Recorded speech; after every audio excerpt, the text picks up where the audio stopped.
When someone with an anxious attachment style walks away, it rarely looks like strength in the moment. It often looks like heartbreak, like silence that's heavy with pain, like pulling away while still wanting to be held. But what most people don't see is that when an anxious person walks away, it's one of the strongest, most pivotal decisions they ever make. This isn't a rash act. It's not about playing games or trying to manipulate someone into chasing them. It's the product of hundreds of internal conversations, emotional highs and lows, repeated self-doubt, and finally a quiet acceptance that enough is enough. The anxious partner is often misunderstood. They're the ones who seem to want too much, too fast. They ask for reassurance. They need consistency. They crave connection. And because of this, they often get labeled as needy or clingy. But at the core, they're just looking for safety, for someone who will stand still instead of pulling away the moment things get vulnerable, for someone who meets their affection with stability, not distance. When they don't get that, they begin to twist themselves into emotional knots trying to understand why. They internalize the distance, they blame themselves, they work harder, give more, compromise endlessly, hoping that if they just show enough love, they'll finally feel it in return. So when an anxious person finally walks away, it doesn't come from strength they've always had. It comes from strength they've earned. It comes from exhaustion, from one too many nights staring at a phone that didn't ring, from second-guessing their worth in the presence of someone emotionally unavailable. It comes from realizing that no amount of emotional chasing will ever fix what someone else isn't ready to give. It comes from grieving a connection that was always just out of reach and accepting that staying is costing more of their peace than leaving ever will. This moment of walking away isn't sudden. It's a slow, painful build. First, they notice the pattern: hot and cold behavior, deep talks followed by silence, moments of connection followed by withdrawal. Then comes the self-questioning. Maybe I'm overreacting. Maybe I just need to be more patient. Maybe they really do care, they're just scared. They rationalize the inconsistency. They make excuses for the distance. They hold on, sometimes for months or years, to the hope that things will shift if they just love harder. Eventually, though, the emotional cost becomes too high. They start to see that their needs aren't being met, not because they're unreasonable, but because they're not being heard. They realize they've been showing up fully for someone who only shows up halfway. And even though it hurts to admit, they begin to understand that someone who runs from intimacy isn't going to suddenly wake up one day and be ready to meet them where they are. The breaking point isn't loud, it's quiet. It's the decision to stop fighting for crumbs, to stop shrinking themselves to be more digestible, to stop apologizing for needing closeness in a world that keeps telling them to be cool and casual. It's the moment they reclaim their voice and say, I deserve more than this. I deserve to feel secure. I deserve someone who doesn't make me doubt how they feel every other day. And that's where the shift begins. Because the anxious person who was once so wrapped up in trying to hold the relationship together finally starts to redirect their energy inward. Instead of obsessing over every text, every signal, every withdrawal, they begin to focus on their own healing. They begin to create space for peace, not chaos. They stop chasing someone else's love and start discovering their own. And although they might still feel the sting of walking away, deep down they know they're doing the bravest thing they've ever done, choosing themselves in a situation that kept asking them to abandon who they are.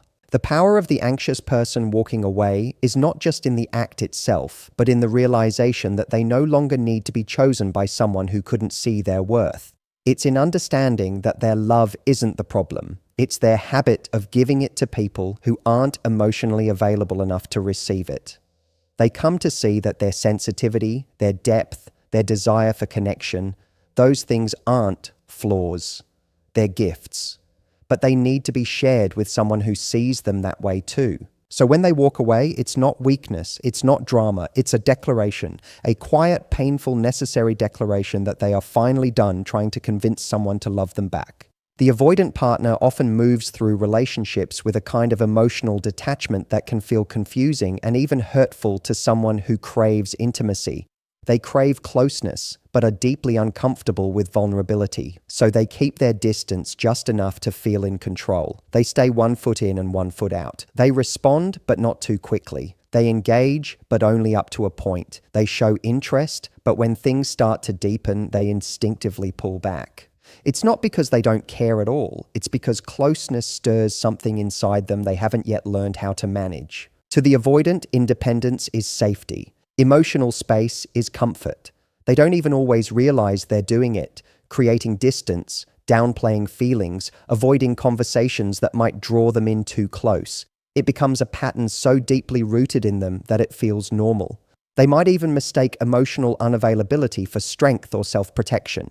They've likely learned at some point in their life that vulnerability leads to pain or disappointment. So they cope by keeping their heart just out of reach, by controlling the level of intimacy they allow, and by staying emotionally guarded even when the connection is real. When they're with someone who has an anxious attachment style, they often feel overwhelmed.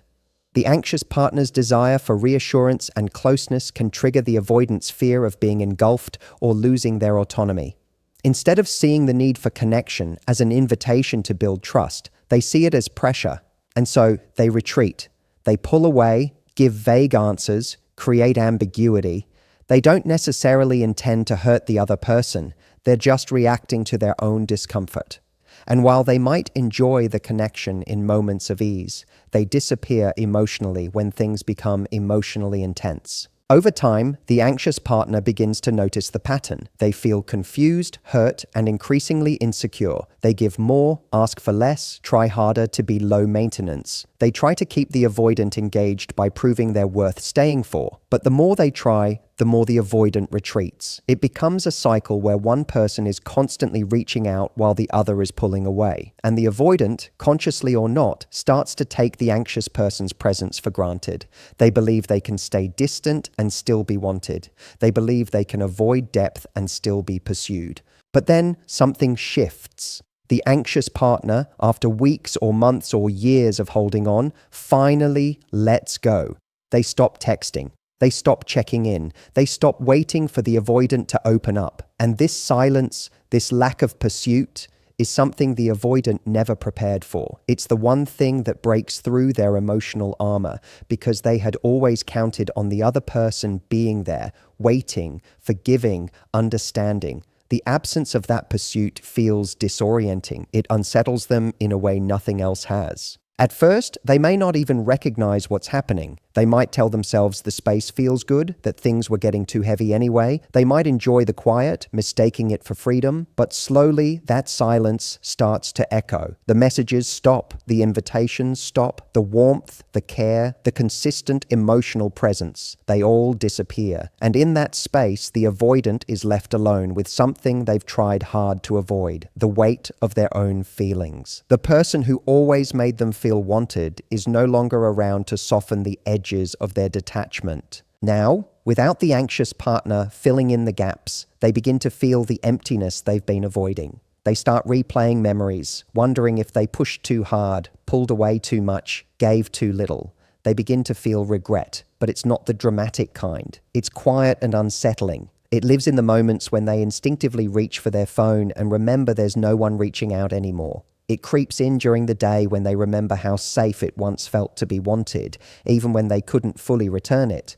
They start to understand that what they lost wasn't just attention, it was someone who truly cared, who showed up, who loved them in spite of their walls. This becomes the beginning of their internal reckoning. For the first time, they're not running from closeness, they're longing for it. But the difference now is that it's no longer being handed to them unconditionally. They have to face what they've pushed away.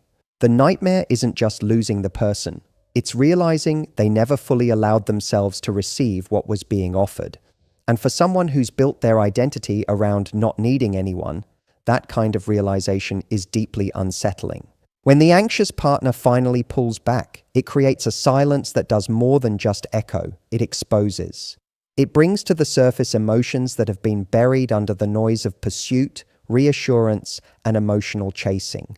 While the relationship was active, the avoidant could hide behind distance, behind slow replies, behind the convenient excuse of needing space. They could rely on the predictability of the anxious partner reaching out, initiating contact, asking the difficult questions, holding the emotional weight for both people. But the moment that anxious person goes quiet, everything changes. The dynamic doesn't just shift, it collapses. Silence becomes the mirror.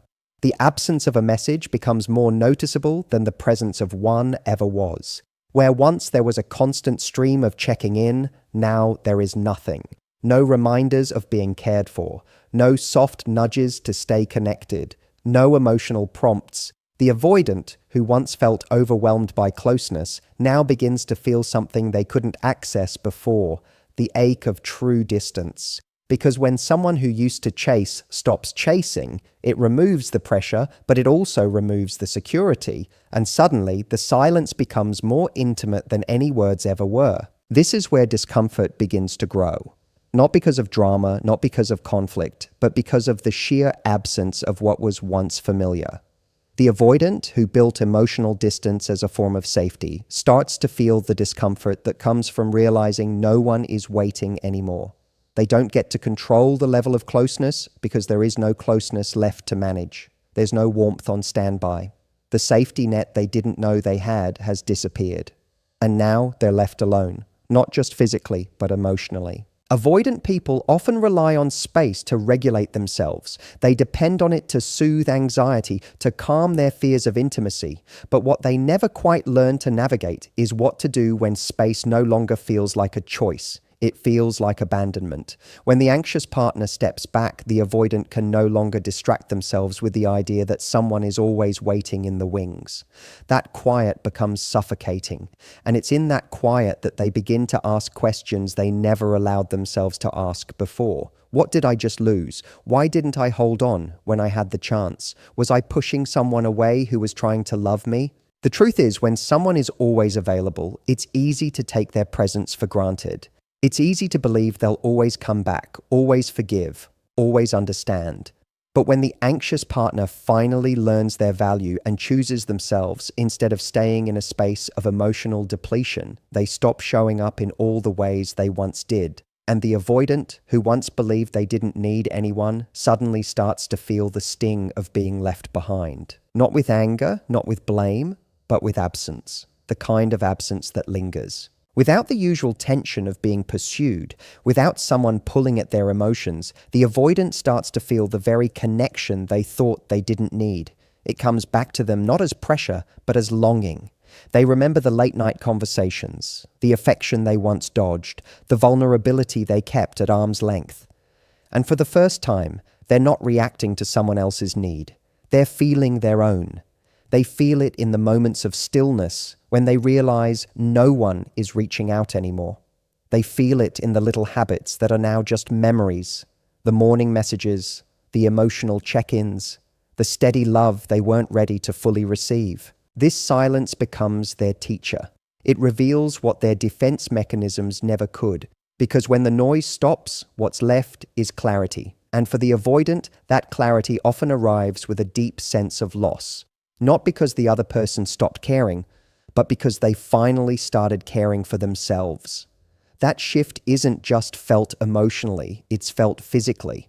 The absence becomes a weight, the stillness becomes a reckoning, and it's in this space where the anxious partner is no longer present that the avoidant is finally confronted by the emotional consequences of their own behavior. They start to understand that emotional safety was always being offered. It just made them uncomfortable. That affection wasn't pressure, it was connection.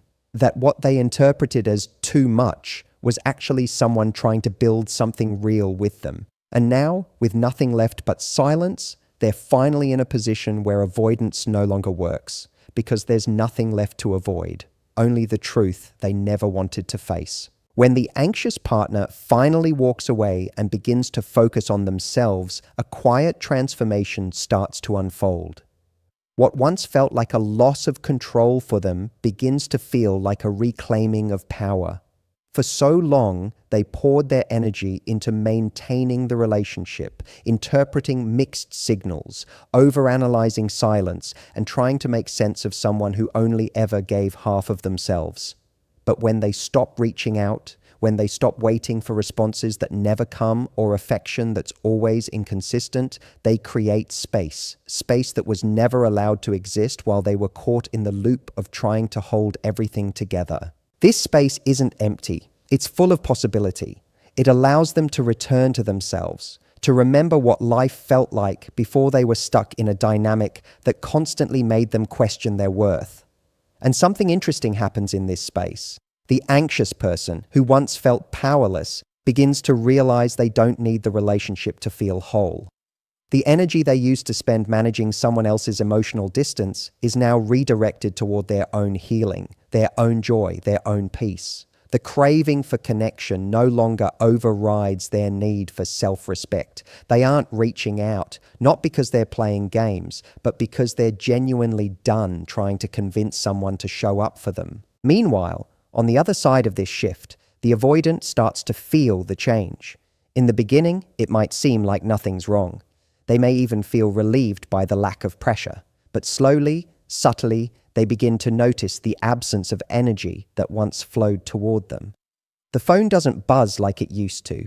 There are no long messages to ignore, no last-minute plans to cancel. The consistency that used to feel suffocating is now completely gone. And that's when something begins to stir inside them. Avoidants are used to being desired from a distance. They build walls to maintain control over their emotions, but they often don't realize how much they rely on the other person's presence to feel secure in the role they've created for themselves. They feel safer when they're being pursued because it allows them to stay in control of the pace and depth of intimacy. But when the anxious person stops chasing, the dynamic breaks, the control is gone, the predictability is gone. And with it, the emotional buffer they depended on begins to disappear. As the anxious partner detaches and starts to live life on their terms, they begin to show up differently. They are no longer consumed by the need to decode someone's behavior. They become more grounded, more intentional, more centered. They invest in their passions, their friendships, their own growth. Their energy shifts from seeking external validation to finding internal alignment. And without realizing it, this shift creates a kind of magnetic pull. The very thing that once made them feel like they were too much now becomes the thing that draws the avoidant back in. The roles begin to reverse. The avoidant, who once pulled away at any sign of closeness, begins to miss the emotional security they once resisted. They start to feel drawn to the same depth they used to avoid. They may reach out casually at first, testing the waters, a short message, a social media like, an indirect reminder that they still exist. But beneath the surface of those small gestures is a growing discomfort, an unfamiliar and unsettling desire to reconnect with the person they once kept at arm's length. They realize the emotional presence they once took for granted is not easily replaced. That kind of steady, loyal love doesn't come around often. And now that it's no longer available to them, they begin to feel the cost of their distance. What they're feeling is not just the loss of a person, but the loss of how that person made them feel. Seen, wanted, cared for, even when they didn't know how to ask for it.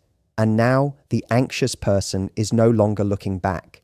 They've stepped into a space of self-worth that no longer entertains breadcrumbs. The avoidant, for the first time, is not being pulled towards someone who needs them, but towards someone who has outgrown the need to be needed in that way. The connection isn't about emotional survival anymore. It's about alignment. And in that shift, everything they once ran from now starts to look like something worth chasing. There comes a point when the dynamic between the anxious and the avoidant reaches a complete reversal. Not because either person set out to make it happen, but because the emotional energy that once defined the relationship has completely shifted. The anxious partner, once so wrapped up in the cycle of overgiving and overthinking, begins to evolve. And as they evolve, the very behaviors that once made them feel small or desperate are replaced by calm, self-awareness, and boundaries. What used to be emotional chasing turns into stillness. What used to be fear of abandonment turns into an understanding that not every loss is a tragedy. Sometimes it's a redirection to something healthier. This shift is quiet, but powerful. The anxious partner stops waiting for validation from someone who never knew how to provide it. They stop hoping that one more conversation will fix what has always been out of alignment. They begin to see that their worth is not measured by how hard they try to hold on to someone who doesn't want to be held. And when that realization truly lands, something inside them clicks. The cycle of trying to earn love from someone emotionally unavailable breaks. And for the first time, they see that walking away was never a weakness. It was wisdom. That wisdom shows up in the way they start protecting their peace. They're no longer afraid of silence because they've come to see that silence is better than begging for connection. They're no longer hurt by distance because they now recognize emotional distance as a choice, not a mystery. They stop personalizing the avoidance behavior and start understanding it as a reflection of that person's limitations, not their own lack of worth. And in doing so, they free themselves from a narrative that told them they had to prove their value to be loved. The avoidant begins to feel this shift long before they understand it. They feel it in the lack of pressure. They feel it in the way the anxious partner no longer reacts emotionally to their withdrawal. They feel it in the space that's been created. Not the kind of space they used to crave, but the kind of space that now feels like disconnection. And this time, that disconnection isn't coming from the anxious partner needing too much. It's coming from the anxious partner no longer needing them at all. For someone used to emotional distance being on their terms, this is deeply unsettling. Because what they now see is a person who is no longer emotionally tethered to them. Someone who no longer flinches when they pull away. Someone who no longer reaches out to ask where they stand. The anxious partner has become emotionally self-sufficient, and in doing so, they've disrupted the dynamic entirely. The avoidant no longer holds the power they once did, and what used to feel safe, being emotionally aloof, now starts to feel like loneliness. As the anxious partner grows into this newfound self-assurance, they start attracting different kinds of relationships, ones where their emotional availability is matched. They start to understand what it means to be met at the same level. They no longer settle for confusion, for inconsistency, for emotional crumbs. Their standard rises, not out of bitterness, but out of clarity. And when they look back at the dynamic they used to be in, they don't see a person they lost. They see a lesson they finally learned. On the other side, the avoidant is left with the weight of their choices. They remember the comfort of being desired without having to give much back. They remember the way the anxious partner showed up with their whole heart, even when it wasn't being fully received. They remember the loyalty, the patience, the care, and they begin to feel the cost of their emotional distance, not just in the loss of a relationship, but in the realization that someone once saw them deeply and they couldn't see that person back, not because they didn't care, but because they weren't ready. What was once dismissed as neediness now starts to look like emotional courage. What was once overwhelming now looks like rare vulnerability. The very things the avoidant tried to avoid become the things they long for. But by the time they recognize the depth of what they had, the anxious partner is no longer standing in the same place. They're not waiting, they're not hoping, they're moving forward, not to prove a point, not to make anyone regret, but because they finally trust themselves enough to choose peace over potential. And in that choice, the entire dynamic they once existed in becomes nothing more than a chapter they've outgrown.